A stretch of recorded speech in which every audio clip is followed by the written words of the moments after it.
there are many questions that I'd like to think through or about with Etienne Balibar, and with him not just as one digs ditches with a shovel or a backhoe, not just as in thinking one thinks with concepts or in concepts, but also across the table from him over a glass of wine, with Balibar in a companionable and conversational and challenging mode that silently and clamorously goes with every technique when it's thought that we're thinking and talking about. The question I've set for myself today concerns the characteristics of political institutions based in what I'll call, too quickly, the relation between a materialism of principles and the actualization of translation effects. How do we think these principles, these translation effects, these institutions? Who do we think with when we do think? I'll tack in three ways into the question. What follows will be a kind of braid of these three. Here's the first. Let's say we sought to base a political institution not on a classic conception of individual needs, interests, rights, and responsibilities, and not on a classic conception of a community or a society or any aggregate or class composed of individuals who share needs, interests, rights, and or responsibilities, but instead sought to base political institutions on what in 1993, out of an engagement with the work of Jacques Lezra, Balibar called trans-individualism, or more notoriously, an ontology of relations. Vittorio Morfino and other readers of Balibar's work have posed and answered a number of questions regarding the status and history of the term individual in particular, with and without the controversial operator of the prefix trans. Some of these old questions are more explicit in the Latin term relatio that yields relation, relation, than in Marx's German term verhältnis, which is the focus of Balibar's attention in 1993 and in the 2014 complement to the new edition of La Philosophie de Marx. The questions concerning relatio have a nice scholastic flavor. Are relations supervenient modes of substance? Or are they rather, as Simondon and Whitehead argued, the a priori condition on which an individual can be thought as such, what we think with and in?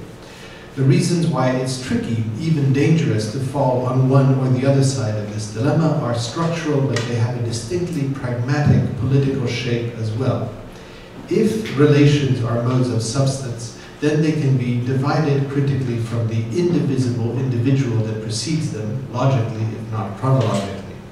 Their secondariness at this analytic level can be pressed into the service of institutions that administer relations inasmuch as they are secondary to the interests, needs, responsibilities of individuals, here understanding individuals not as a logical but as a social term. Individuals are subjects, selves, persons, and so on.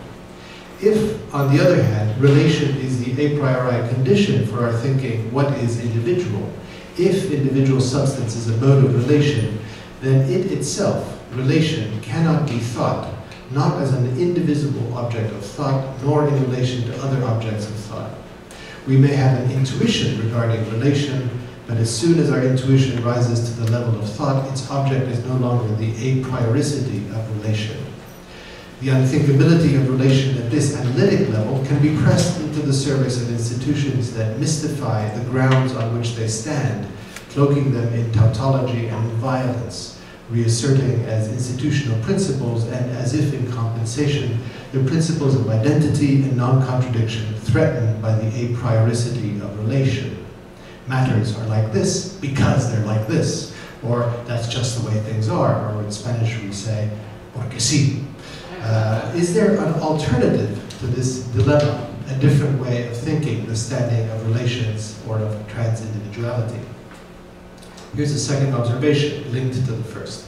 One of the first things that changes in Balibar's treatment of the relation in the sixth thesis on Feuerbach is his account of the Fremdwort ensemble that Marx uses to indicate the way relations are to be grouped together. In 1993, Balibar remarks quickly that il est significatif que Marx, lequel parlait le français presque aussi couramment que l'allemand, soit ici allé chercher ce mot étranger, ensemble, manifestement pour éviter l'emploi de das Ganze, le tout, la totalité. The insight bears on the negative. Marx wishes to avoid the implication of totality, of closure, and of completeness that seems inseparable from das Ganze. The argument on this point is stronger and much more extended in 2011 and in 2014. I'm not going to review it in full. Among the things that the 20-year period has added, however, is the consideration of the positive elements that Marx's choice of the Frankfurt ensemble brings to the sixth thesis, and this observation regarding the effects of these positive elements. When the word ensemble steps in, where philosophically we expect das Ganze, then, Balibar writes, this is now my translation, a performative effect of detotalization is produced, deconstructing the totality effect or signaling that the new category of being or essence only works as a detotalized totality, which is to say, as a totality that detotalizes itself. I'd like to remark here something that seems to me quite specific to this conjuncture, to the moment of enunciation, we might say, of the 2014 compliment. Consider, first of all, the articulation of the word, the practice, the program of deconstruction with translation. It's only after and in the context of the project of the Vocabulaire Européen de Philosophie that this articulation takes shape, and that project takes shape in two informing contexts. First, the political economic conjuncture in which globalization and translation, even translatability, seem to go in hand, both inasmuch as natural language translation is the instrument for globalization, and inasmuch as the economics of globalization depends upon the notion that the value of commodities is translatable across markets. Between these two senses of translation's relation to globalization, we draw a system of mutual grounding whose closure seems irreducible. Each is cause and determinate effect of the other.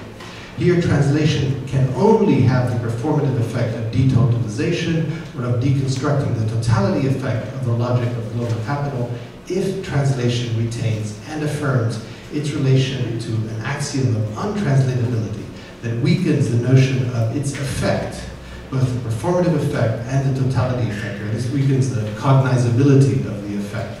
And here the word weakens means renders indeterminate, undecidable, or over and under determinate. Deconstruction as translation renders indeterminate, undecidable, or over and underdeterminate the reflexive relation between natural language translation and the value of commodities in translation. Second, the functional primacy of detotalization in the articulation of deconstruction with translation doesn't occur in a vacuum or in the abstract. It occurs just where the closure and the totality of one system of institutions is being debated most urgently between 1993 and 2011 or so on the frontiers of Europe, as the European Union struggles with increasing difficulty to understand the nature of its frontiers and to enforce different principles of closure, coherence, identity, and continuity. It is in the context of Europe's deployment of the political and economic principle of translatability amongst national languages and national markets that the corresponding critical, positive, deconstructive effects of translation can be envisioned.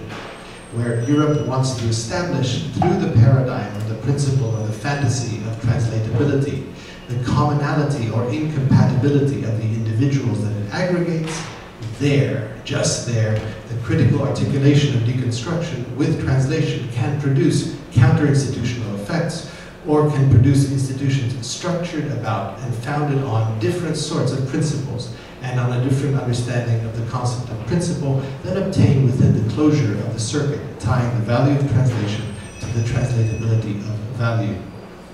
The stress we find in this recent essay of Balibar's on the deconstruction in the mode of translation of totality effects seems to me marked by a movement from translation to translation effects, and to signal a very careful engagement with Derrida's later work, and in particular with what Balibar calls l'effet en retour de l'écriture sur la parole elle-même.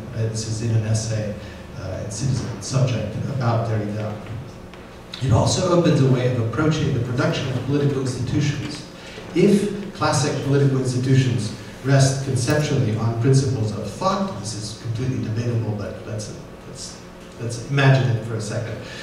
Principles of identity, continuity, contemporaneity, sufficiency, and non-contradiction that are tied to the production of totality effects.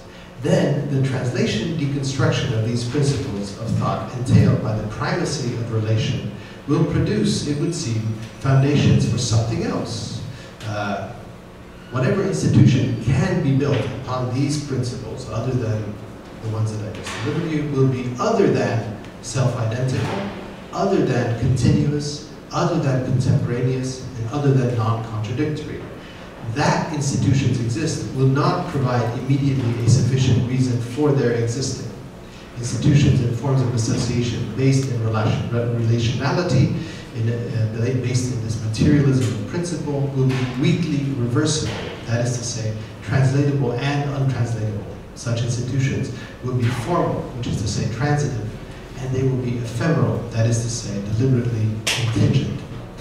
Let me now try to walk us toward a description of these institutions or of their grounds. I'm going to step outside of Balibar's work for a moment and toward a text by Derrida that takes up decisively the relation among deconstruction, translation, totality effects, and institutionalization. The ground that Derrida clears in this essay seems to me the ground on which Balibar's relationism stands. Relationism, which I'm making rather violently stand in for what I call a materialism of principles, seeks to outline, to set out the institutional support for and to describe the institutions that can stand upon the practice of the production of detotalizing translation effects. What would a politics, a city, a university responsive to material principles look like? Listen. I'm reading Derrida with Balibar and Balibar with Derrida for the next few pages, for the next hour and a half or so. Derrida read a talk titled Unconditionality or Sovereignty, the University at the Frontiers of Europe, at his investiture with the degree of Doctor Honoris Causa by Pantheon University in Athens on June 3rd, 1999. Just a few notes about this. Derrida envisions in this essay the demand, the French word exigence, which is, I'll get to this in a second, on which the university and the city stand. Where does this demand, this exigence come from? What ground does this demand or exigence occupy? In what respects can we call this exigence a material principle? Finally, if conditionality is another name we give to modality, then surely a university without conditions, which is what Derrida is calling for, the condition of knowledge that Derrida is setting out before his readers, such a university will precisely be one that excludes the radical modalization of the principles of thought and assertion that we associate with materialism. Is the unconditional demand of the university a principle that can be modalized, that is, shown to be material? Derrida's lecture was delivered at a time when Greece's neighbor and old foe Turkey had made application for accession to their European Union. The lecture's cluster of topics, the frontier, the university, Europe, sovereignty, unconditionality, what constitutes thinking, what constitutes dissidence, is unusually tightly knit. The university supposes, Derrida says, unremarkably, the university stands upon an unconditional right to the truth, or rather upon the unconditional right to pose necessary questions in regard to the history and the value of truth statements, of value and of what is human. One imagines the frontiers of the university to be identical with frontiers or walls, ivory towers within which speech is exercised freely to the irritation or entire disinterest of a surrounding immunized society. The university, conceived in these terms, turns out to be protected by the walls of the city-state, and vice versa. The politics of the university is local, autochthonous, civic. The stranger enters the city and the university as a stranger, identified by the city and the university's law, given a kind of visa, given the voice of the stranger that the city and the university decide for him. Socrates' acquiescence to the address and injunctions of the laws to which he identifies himself as given speech, to which he himself is given speech, is an emphatic allegory of the protected narcissism to which this concept of university, the merely autopolitical lexicon of the enclosed unconditionality of university speech, seems destined. My commitment to truth is unconditional because it is sheltered behind the walls of an established state of affairs. It is an unconditionality on the condition that what counts as strange, alien, speak in my language and in my tongue. Politics is politics because it protects and guards behind immunizing walls the exigence of unconditionality. Unconditional thought is guarded and takes place on the condition of its enclosure. It is on this view of unconditionality that the humanist analogy to classical sovereignty hangs. The freedom to question under these circumstances looks a lot like the exercise of autonomous decision by the sovereign subject who is able to act freely, either because the consequences of the act stand before him to be calculated or reckoned imaginatively, or because he can propose for himself rules to be followed categorically and in the absence of any calculation of consequences. Both forms of autonomy, consequentialist and deontological, flow from the same theological political stream as modern, apparently secularized state sovereignty, including the apparently distributed secular sovereignty of the Rousseauian general will, which seems to underlie the modern democratic state form. The unconditionality of the university is sovereign in and for the domain of the university. Sovereignty of this sort is unconditional inasmuch as nothing lies outside of its walls, so long as there is nothing outside itself, nothing beyond the purchase, lexicon, and prosopopeia of the subjects or of the state. Unconditional thought is compliant, abject. It is unconditional inasmuch as it is enfolded with, there's a little pun here between compliant and enfolded, which I recommend to you. It's enfolded within the walls of the university or of the polis. All this lexicon, Derrida says, comes from Greece. Not all, not quite. He says, or rather, all but this comes from Greece, but something else as well. A little nothing more, a parasite, a presque rien, Derrida says, folded inside the enfolded thought of the sovereign university, foreign but intimate, attached to it but also swerving from it. Something that isn't calculable in quite the way that the facing symmetries of the unconditional university and the sovereign subject state are. And it is to this presque rien, Derrida says, that the unconditionality of the university must turn its thought. This something else modalizes the sovereignty of the principles of thought, their exigence or demands, by introducing a prior demand or a different sort of demand, an exigence.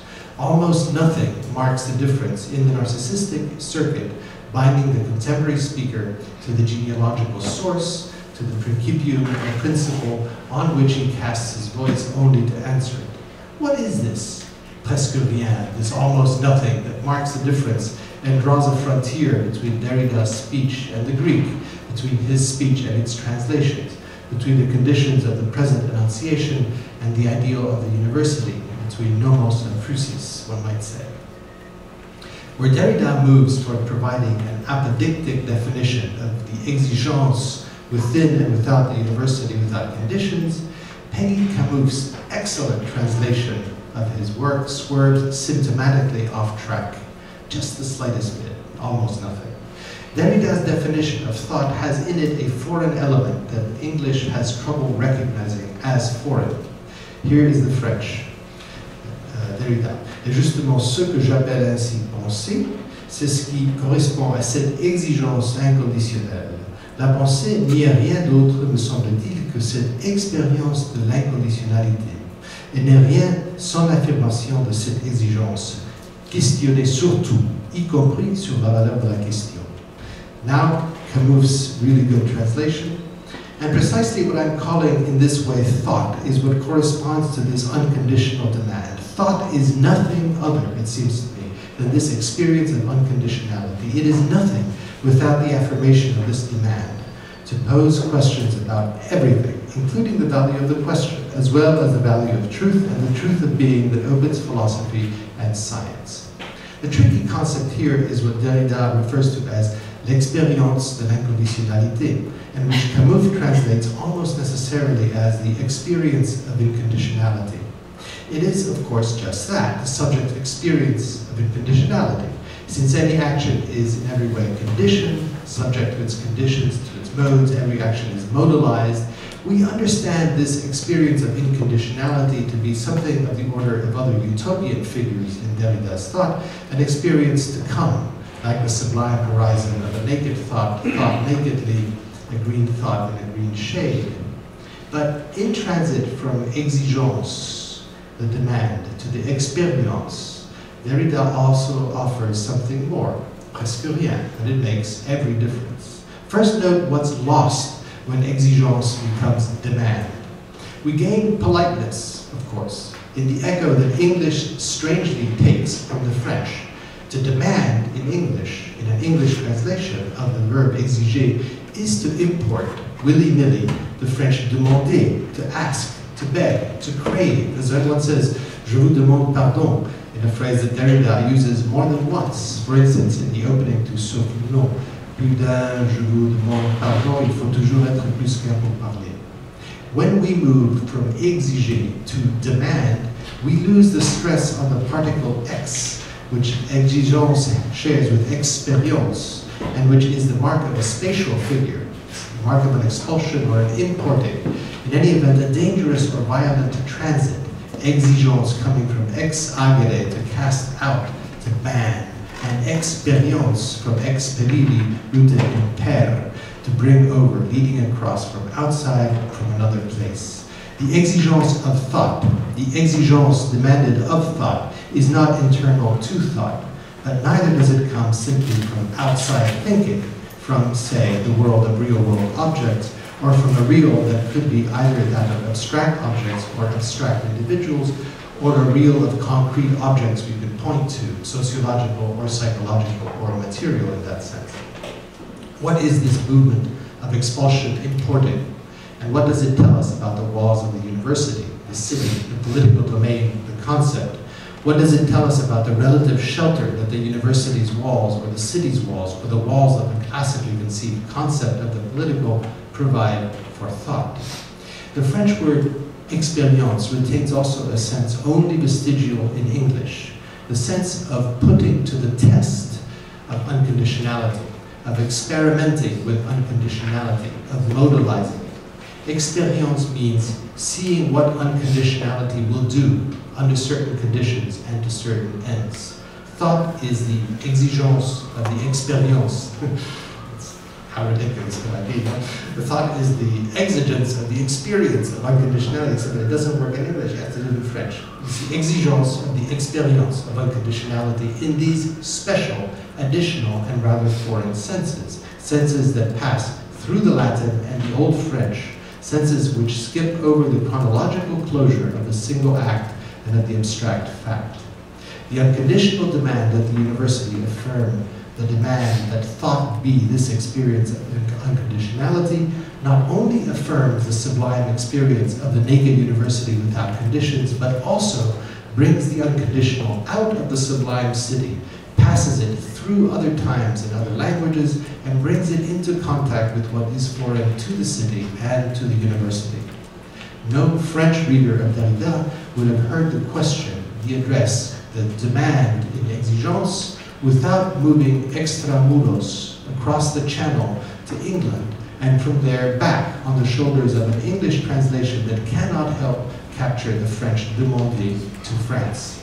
No English reader of Derrida will have heard the pragmatic demand made by expérience without reading against the contemporary usages of English experience through a different time and through French expérience. No readers of Derrida will read the Greek topology of the university, of the polis of politics, without leaving Greece and Greek and passing to the exterior through the gates of Latin that opens up both exigence and expérience. Translation and translation effects in this specific wild sense modalizes and materializes the principle of thought on which politics stands. It allows, invites, discloses the always already implicit effects of what is foreign, what is on its face untranslatable, what is strange, the stranger within and into the city. And reflexively, it forces the city itself outside itself, by showing the being itself, the identity to itself of the city, of politics, of the polis, of the university, to demand, exiger, principles of closure whose sovereignty lies elsewhere than in the outside that the city itself determines for itself. Translation today, in the era of global capital, in the era of the tendential universalization of markets, of circuits of production and of consumption, is demanded always and universally. Translation, translatability. Only translate, I say, echoing Forster's only relate. But in this form, the demand is not demanding enough. It does not make a demand upon thought. It is not exigeant. We might be talking about importing foreign words into a European language, or exporting across the unbreached walls of the university, or of the city, or of the political, an object or an idea whose value we set and treasure within those walls, or without them. For instance, the idea of the university. The idea of a university imagined as a standard of value, a global commodity, a global university. Since I teach at a university that likes to think of itself as very global, so this is why it's some bearing from speaking from the heart. Or on a different level, we might be talking about applying a rule or rules to thought and to thinking from some spot, call it the ground for thinking or the base of thinking, to which our thinking must be compliant if it will produce truths or falsehoods, if it is to love the truth, if it is to be philosophical. The abject axiom of compliance is the axiom of universal translation and translatability, that is, the axiom of globalization. The political and economic institutions that it makes possible, like the forms of thought that it makes possible, tend towards self-identity, towards sufficiency, and to the translation of contradiction and descent into compliance. The articulation of deconstruction, translation, and detotalization is more demanding, plus exigeant in two respects. The exigency, the demand that we think, the unconditional, and that we think without conditions, does not serve to found or to define or to protect the university, the city, or the broader sphere of politics. It is not a ground or a principle or an axiom in that sense.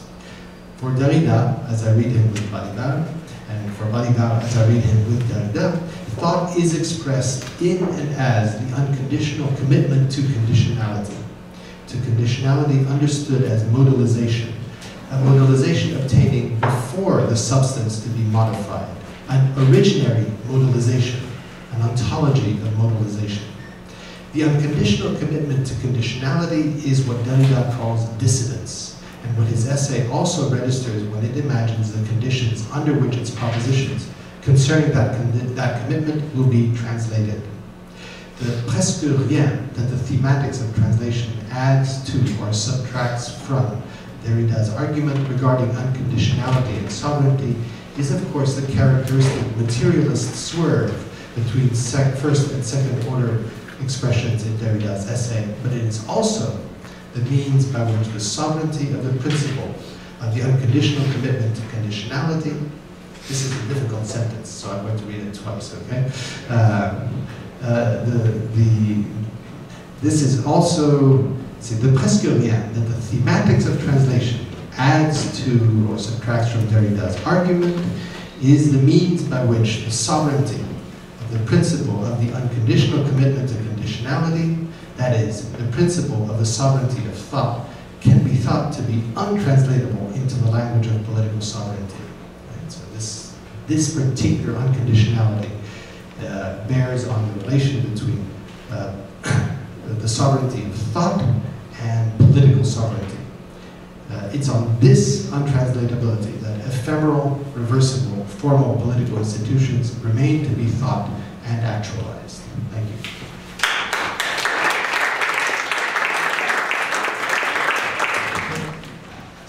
Thank you. I was wondering a little bit if you could elaborate more of the topic of the one which you started with, relations and individuality. If we take that the relations between individuals are fundamentally communicative, linguistic. And if language and communication in general could be thought as a driving force towards universality or some kind of totality, then how would this come together with these last remarks on untranslatability of thought and with political sovereignty?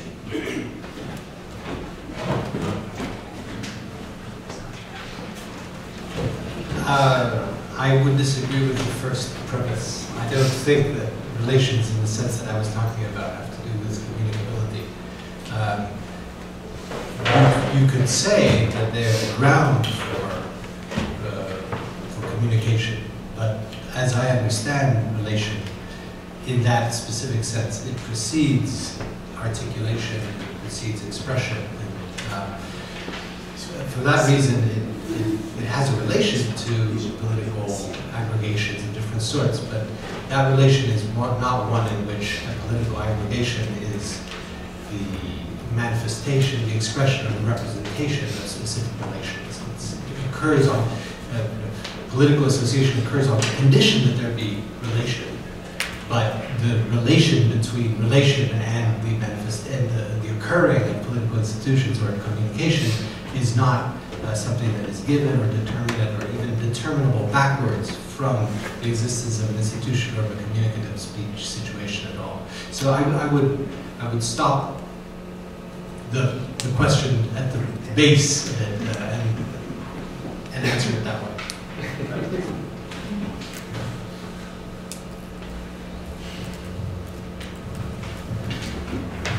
I wonder if you could say a little bit more about the word modalized.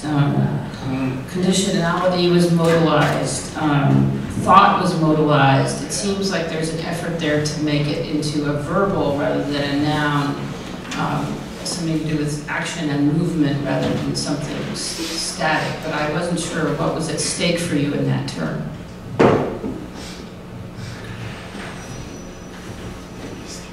Typically, you would find the trace of the longer and larger argument here. The initial moment in the description of relation asked the question, are relations modes of substance or individuals modes of relation? In every case, once you establish that X is a mode or a modality of something else, you have a substantive made out of it. So in geology or in the physical world, we talk about, for example, you could say that ice is a mode of H2O, as is vapor, and so on. These are different expressions of it. In every case, then a mode tends to become a substance. And what I was trying to do, quite right, is to put the emphasis back onto a processual or a non-substantive way of understanding conditionality.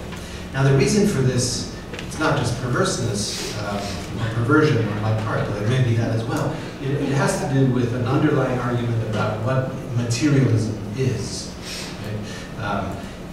And a disagreement with physical materialists of the scientific tap on wood sort, but also historical and dialectical materialists, and the effort to replace the definition of materialism that's given in those domains with a definition of materialism that concerns propositions and their modelization, that is, the way in which the truth, values, and the principles according to which you can assess whether this or that statement is true or false, or has any standing or is comprehensible, shift and can't be defined determinately.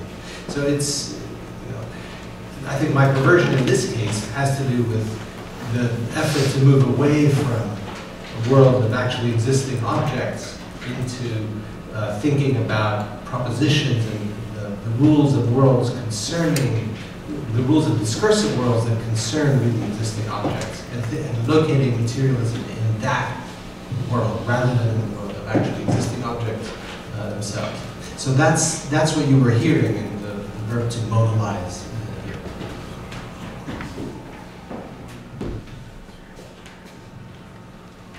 I want to jump, as we say, the vulgar expressions in French, la misère saute sur, etc. On Suzanne's question, and if you allow me, just for 2 minutes, freely and in a sense irresponsibly associating around this word, modality, modalizing. Because I have a strong feeling that somehow between what I said yesterday and what you are saying today, there's a sort of conversation that is beginning around the issue of relationality and the alternative of the point of view of the subject or the substance and the alternative of the point of view of relations. And so, and if you allow me, Marie-Guy this morning very, very accurately, and I believe in a critically just manner said, I'm not ready to give up either the question or the name of the subject, or at least easily, and etc. And I was in complete agreement with you. I mean, if I tried to do something yesterday that was to bring in the point of view of relationality into the question of the subject, and not to suggest that we should drop the question of the subject or subjectivation or agency and so on, to substitute it with a formal question of relationality.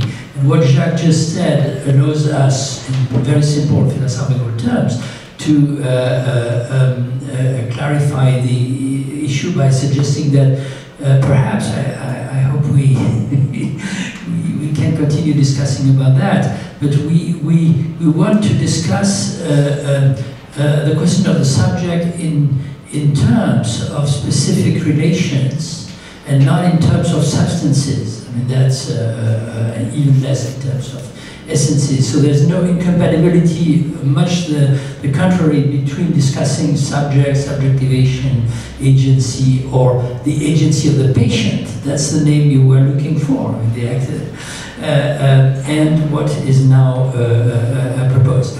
Now, my three associations are the following. Of course, modes, modus, is one of these meta categories which cross, which are used across the boundaries of all the disciplines we have in mind. Grammar, of course, languages, logic, and ontology, fashion in French, and so on. I was very, very powerfully called or interpellated by your formula, your Derridian formula, the unconditional commitment to conditionality, that immediately after that became an exigency or an imperative, not a moral one, but to modelize.